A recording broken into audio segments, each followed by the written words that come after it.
কিন্তু আমার ভাইয়েরা দেখা যাবে অনেক মানুষ হজ করেছে, উমরা করেছে,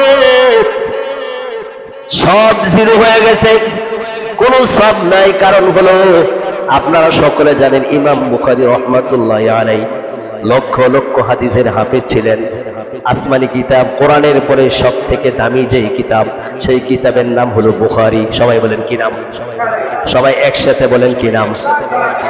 সহিহ আল বুখারী। সেই কিতাবের নাম কি? সহিহ আল। সেই কিতাবের মধ্যে ইমাম বুখারী ছোট একখানা হাদিস লিখেছেন।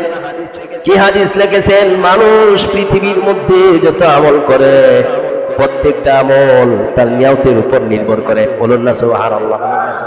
ঈমান, যাকাত, নামাজ, হজ, এই হাদিস এখানে আনে নাই। ছোট হাদিসটা এনেছেন ইন্নামাল আমালু বিন্নিয়াত। মানুষ পৃথিবীর মধ্যে যত আমল করে নিয়ত অনুযায়ী তার ফয়সালা হয়। বলুন আল্লাহু আকবার। নিয়তের কারণে ছোট আমল আমার আল্লাহ পাহাড় পরিমাণ নেকি দিয়ে দিয়ে। বলুন আল্লাহু আকবার। কিন্তু আমার ভাইরা নিয়তের কারণে পাহাড় পরিমাণ নেকি কিছু সব নাই, মানে জিরো। কি বলেন ঠিক না? এই জন্য আমার ভাইরা আমি যে হজ করব, উমরা করব, কার জন্য করব? জোরে বলেন না, কার জন্য করব?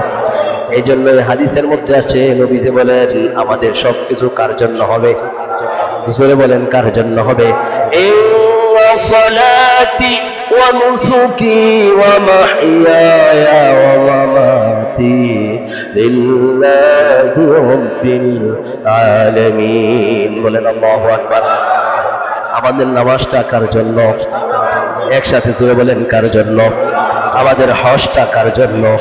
এই যে আমরা কোরবানি দিয়েছি, কোরবানিটা কার জন্য?